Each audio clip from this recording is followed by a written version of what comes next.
Hi there, welcome to I'll Knit If I Want To. I'm Andrea Mowry of Drea Renee Knits, and this is a little weekly podcast where I try my best to answer some of your questions. Of course, right as I started recording, I looked down and saw my very dry hands, so we're just lotioning, getting ready for another fun chat. So today I am wearing the Attune shawl. You know, it is pretty warm outside, pretty hot outside, but I love shawls in the summer because they are the perfect, always have one nearby for air conditioning, or like depending on where you live, especially when we lived in Maine, if you were in the shade, even in the summer, it could get quite chilly and you needed something, especially with the breeze coming in off the ocean. So I just think shawls are a perfect thing to always grab. Great to use as an impromptu blanket for little ones. So yeah, anyways, that's what I'm wearing. I'm wearing my Attune shawl. This one is knit up in Wing and a Prayer and Spin Cycle. Yeah, you can find all the information on the pattern page, which of course I will add below. I'm also wearing probably my favorite ever knit event t-shirt that I've gotten. It is, I don't know if you can see it, looks like a thank you bag, but it says make thanks. It's from Knit City. I got this one in Montreal. I got the size medium, and then what I do with t-shirts at events, because my waist is all of 3 inches long, I then just chop them up. So I cut off the bottom and I cut off the very bottom of the sleeves, and they roll a little bit, which just gets them to a better length for me. And I'm also wearing a pair of my handmade berry pants in black and white. You can't really see, but you get the idea. All right, time to get cozy and answer some questions. I hope you have had a lovely week. I am just getting back into the swing of things after my trip to Flock Fiber Festival, which was so wonderful. It was really delightful. I had such a great time. I think one of my favorite parts is always getting to chat with a lot of knitters. It's always really inspirational to see what people are wearing, especially in a big city, because also just like street fashion, watching people while sitting at a cafe and all the fun ways that they dress themselves. Like, I love that. But also it was so delightful to hear from those of you who tune in every Friday to this little podcast, and then I get to be a part of your morning. So for those of you that I talked to at Flock that are tuning in today, hello, thank you for coming back. To everyone, hello, and thank you for coming back or tuning in for the first time. But you know, when you're in a studio all by yourself, it's kind of hard to wrap your head around, you know, is anybody out there? So it's really delightful when I'm in person and I get to hear somebody say that they enjoy it and it feels like we're hanging out, because that's the whole reason that I like to do this, is it feels like a little knit and hang out time. So let's jump into some questions. Pull them up. Nope, I had them right there and then clicked on the wrong tab. Okay, here we go.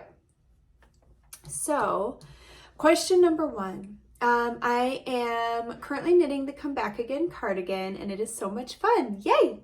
I have a question. For your patterns, I always have to go down 2 sizes to get gauge. I have never had a problem with running out of yarn, but I was wondering about something. If I don't get gauge for a pattern and I have to go down a few needle sizes, does that affect the amount of yarn I need? So it shouldn't, because what you're fixing, I actually want to use the word fixing, what you're adjusting, because there's nothing wrong with your gauge. It's just we're trying to hit my gauge so that your sweater turns out like mine, like you're expecting it to with the schematic in the pattern. So what we're adjusting with your needle size is helping to tighten up those stitches a little bit, which, yes, can use up more yarn than if you were to knit it at the looser gauge, but it shouldn't cause you to use more yarn than is what is in the pattern, because that's the gauge you're trying to knit at. Now, let's say the issue wasn't so much, it sounds like our gauge is pretty like spot on for you, where you're about 2 sizes different than how I knit. If the issue is more the yarn you were using, so you're using a thicker yarn, and to make it squeeze into the gauge that you need, you're knitting it at a denser gauge, then that's where you could run into issues, because the yarn is different enough that it's going to change your fabric. It's going to be a lot denser. And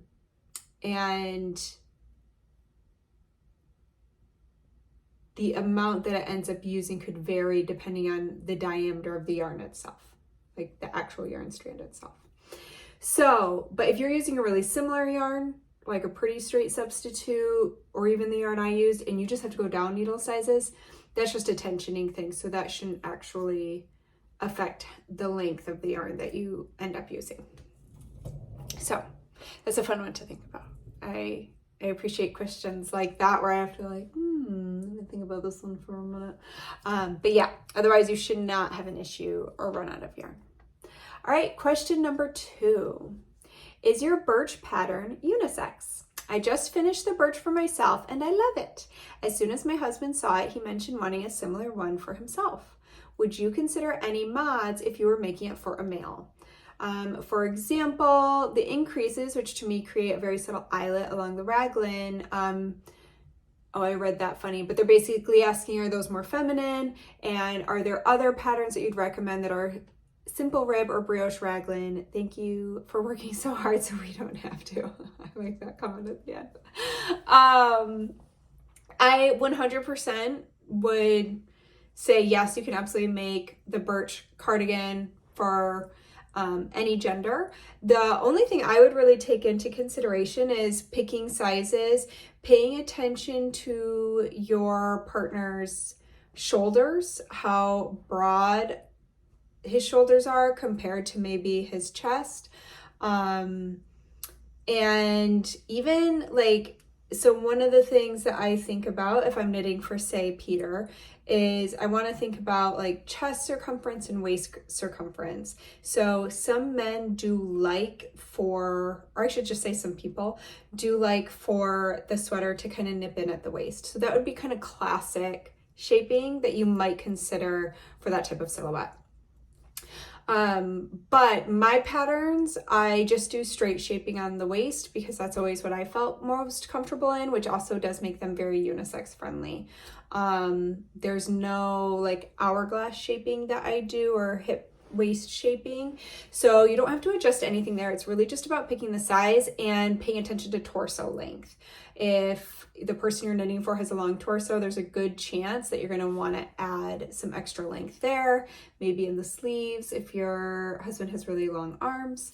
But otherwise, no. And especially with something like half fisherman's rib, also like brioche, any of those kinds of fabrics are very stretchy and accommodating. So pretty friendly stitch pattern to play around with different body silhouettes.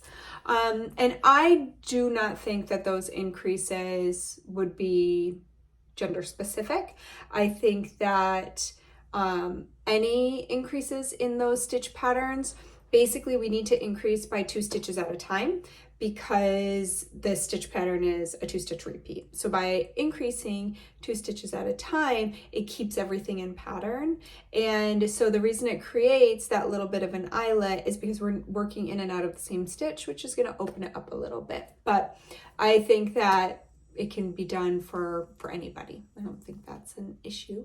So anyways, and oh, I also wanted to say, peek around at the hashtag on Instagram and also on Ravelry. If you're on Ravelry, those are great places to go look at other people's projects. And you can see if anybody else has knit this for a similar body type to your husband's. All right, question number 3. I always thought I was a loose knitter. I love when I get thirsty while I'm doing this and I remember to bring my water over. One quick sec. It's funny because I think I feel bad taking a sip of water while I'm recording. I'm like, oh, I gotta hurry. But then I feel like I make it even more obnoxious because I'm trying to like gulp it down. Pardon. Okay. I always thought I was a loose knitter as I usually have to go down a needle size to get gauge. I recently had a thought about, excuse me, I recently had a thought about how I was holding the feeding yarn as I knit English style. I copied a YouTube video method that weaves the holding yarn on your right hand on all 4 fingers, and it miraculously, I now knit on gauge. My question is, can you show how you hold your yarn in the right hand English style and also continental style? I'm still trying to learn that. Let me actually grab my knitting quick.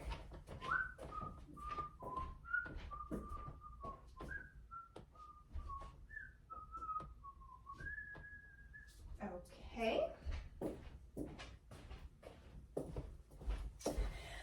So, woo! Rolly chair. So, I love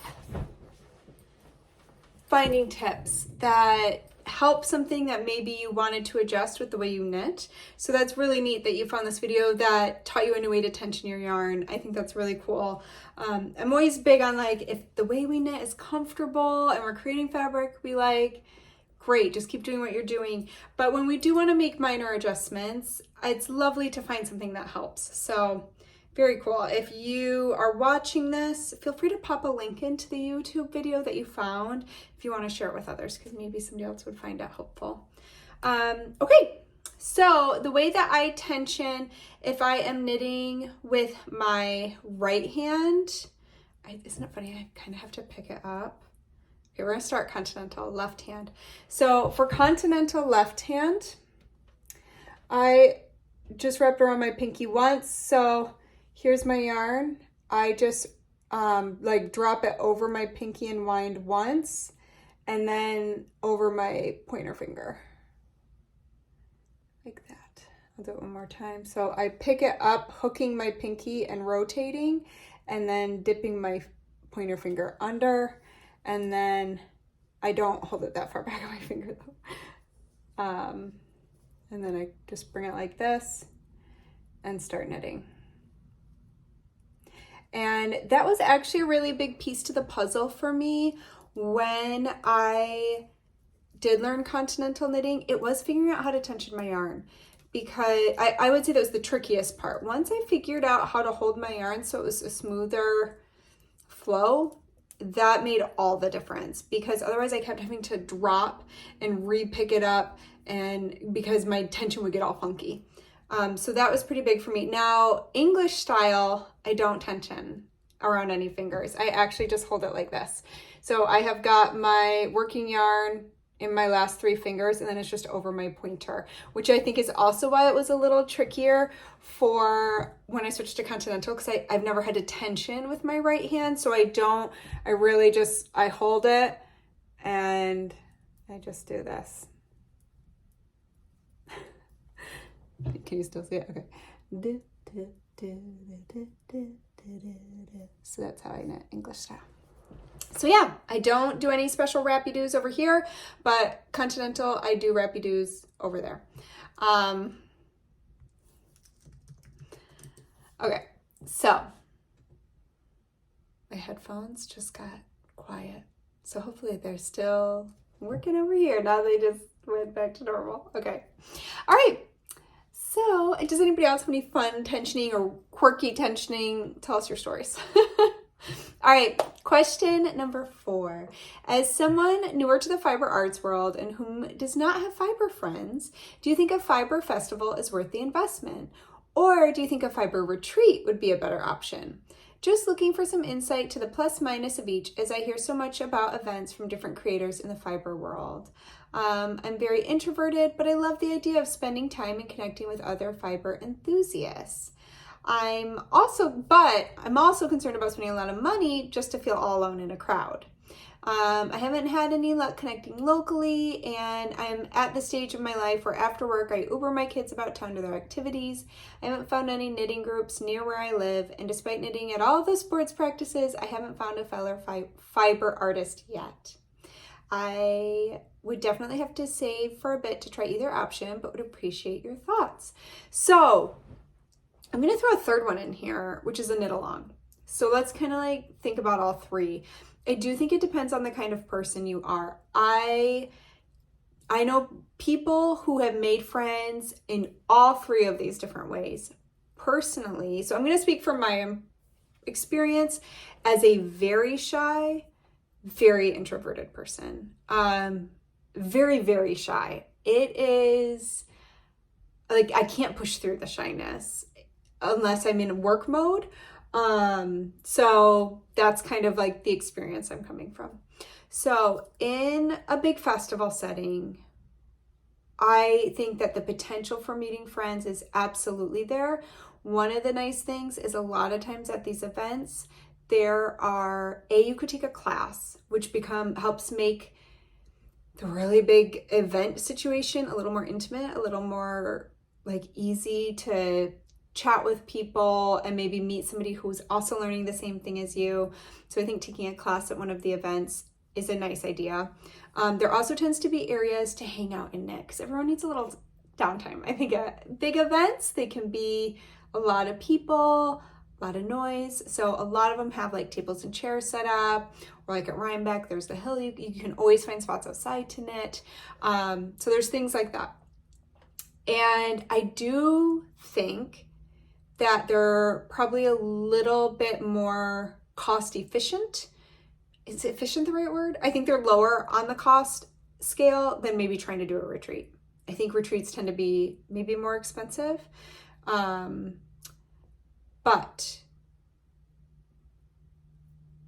sorry, I'm trying to organize which order I should be doing this in. We'll just let it be natural.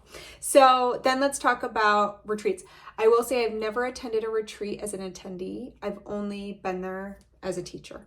So I did go to a number of different knitting events when I became a teacher. I tried Stitches West, Stitches Midwest, Vogue, and Rhinebeck. So I went to those 4 different ones before I was actually teaching at any of them.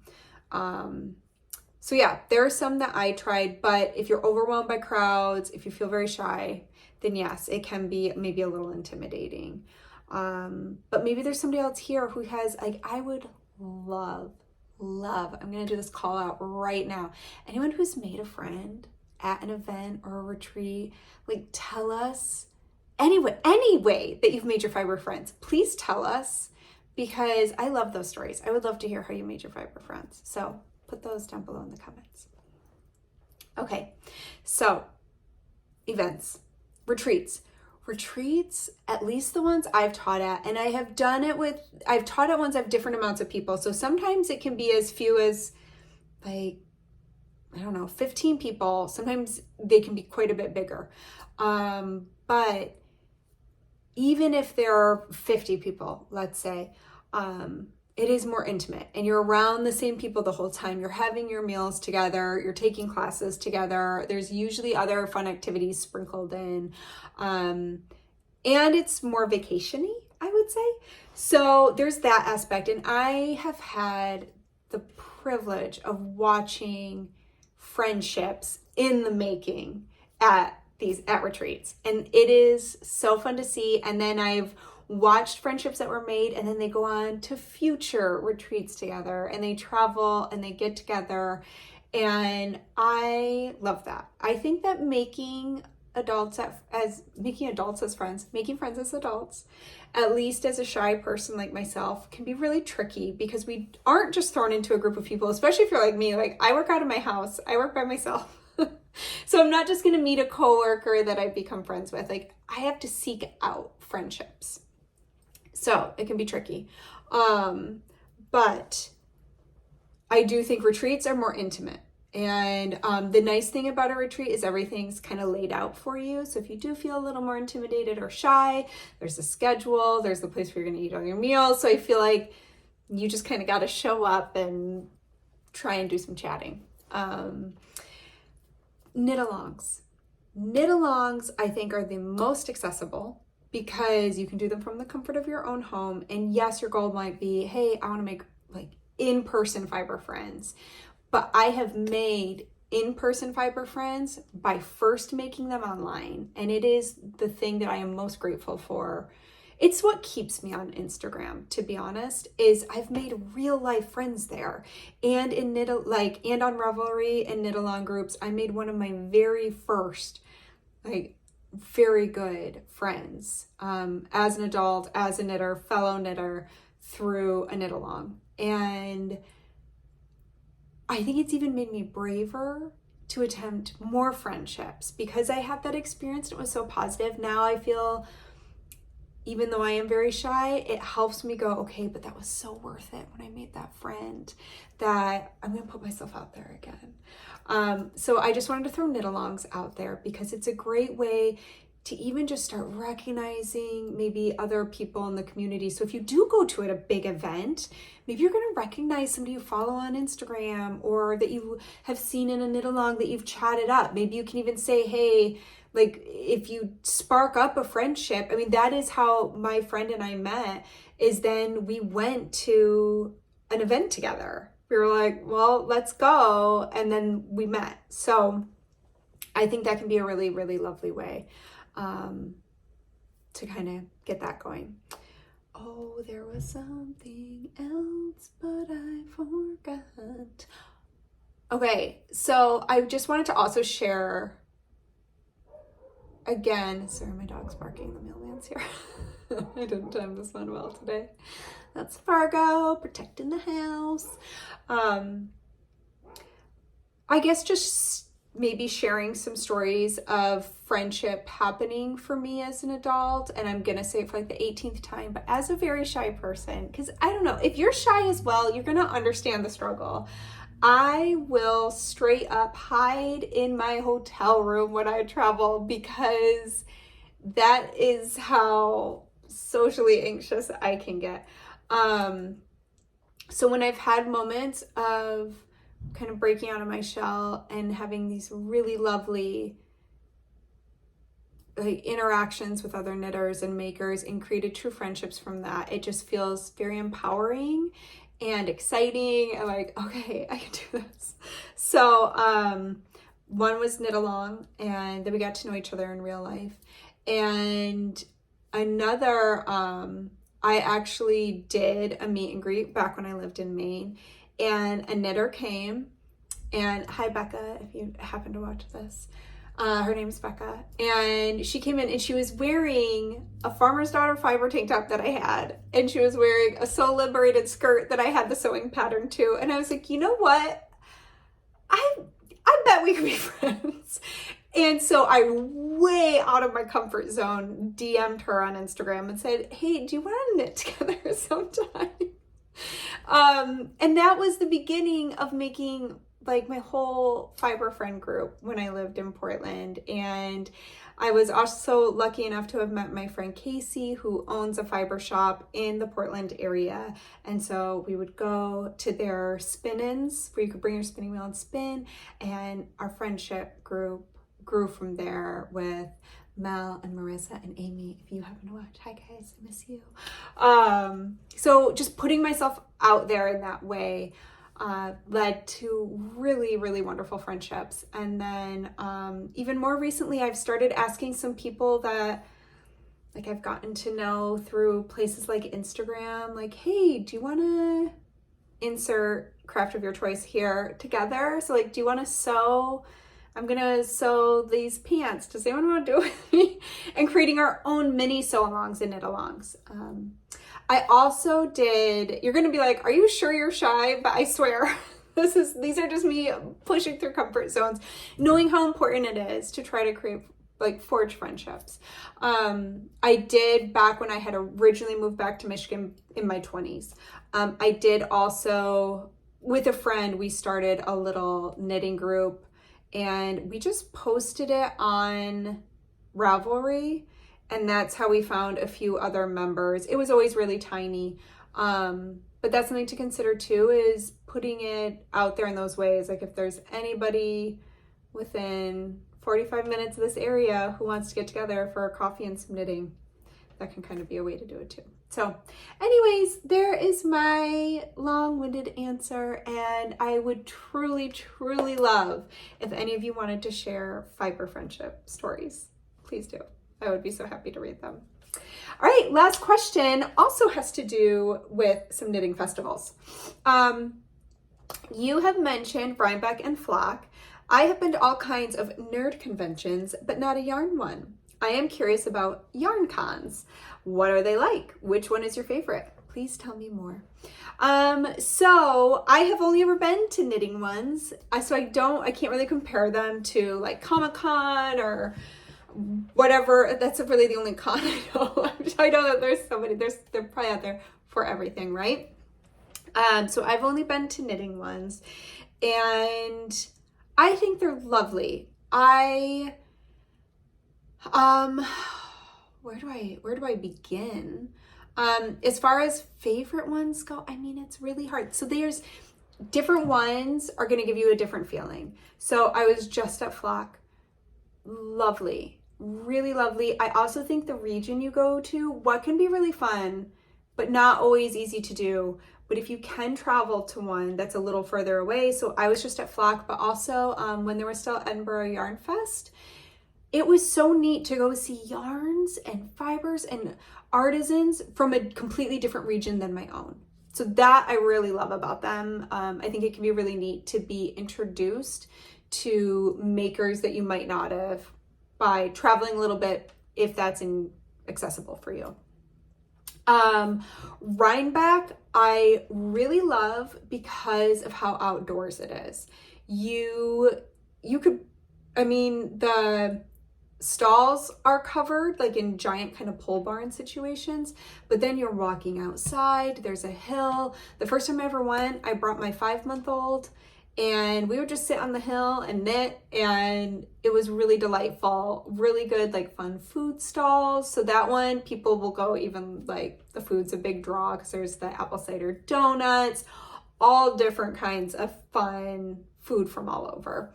Lots of farm animals. So very different feel to say than there's like Vogue Knitting Live. Vogue Knitting Live to me feels like the who's who, the like fun if you want a trip to New York City and want to do a big city thing. And so many classes. Tons of classes to choose from if that's your goal. So it kind of depends what your goal is too, what you're looking for. And then there's Sacred Sheep in Portland.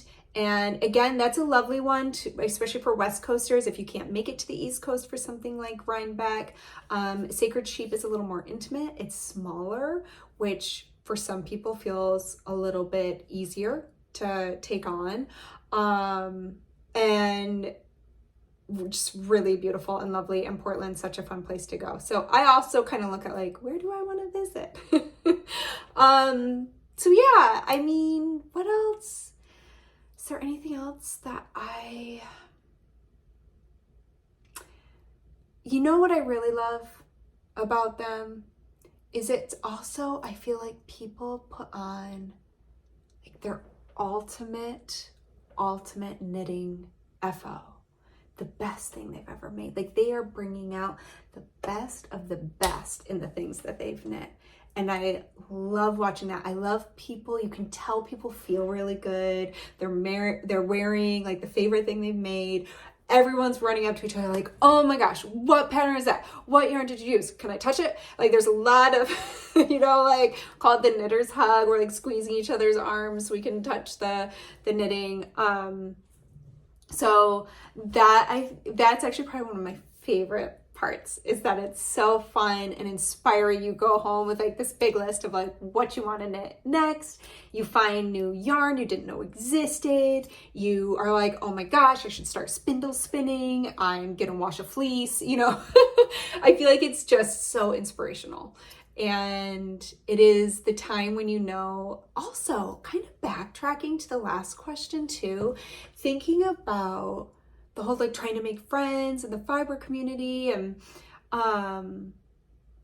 again, as a shy introvert, what I love is that for somebody like me who can get a little overwhelmed in those situations, I know I'm within a group of people that we always have something to talk about.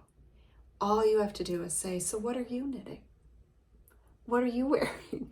So there's automatic, it kind of like puts me at ease a little bit, like there's this comfort around it of, okay, I could probably walk up to anyone here and literally just talk about knitting, which is kind of one of my favorite things to talk about. So yeah, they're super fun. And I guess that's all I have to say about that. Okay. I already told you what I'm wearing. The Attune shawl. I love how, like, in this lighting too. It's just doing a fun thing. Rhinebeck Ooey Gooey Knit Along is going strong. It is not too late to join. Some people, I'll tell you what, people are whipping up this year's sweater so quick. I can't even believe it. So there's definitely still time to join if you are interested. All of the information can be found in the show notes below. And I think that's it. I think that's all I've got for this week. There is a new pattern coming out soon. And I actually have 2 patterns coming your way in September. And I just am finishing 2 more patterns right now. So I am back to working hard now that I'm back from my trip, all full of inspiration. So I hope you have a lovely weekend. I'm going to try and sneak in a little more sewing and some knitting. And I hope to see you back here next week. Bye.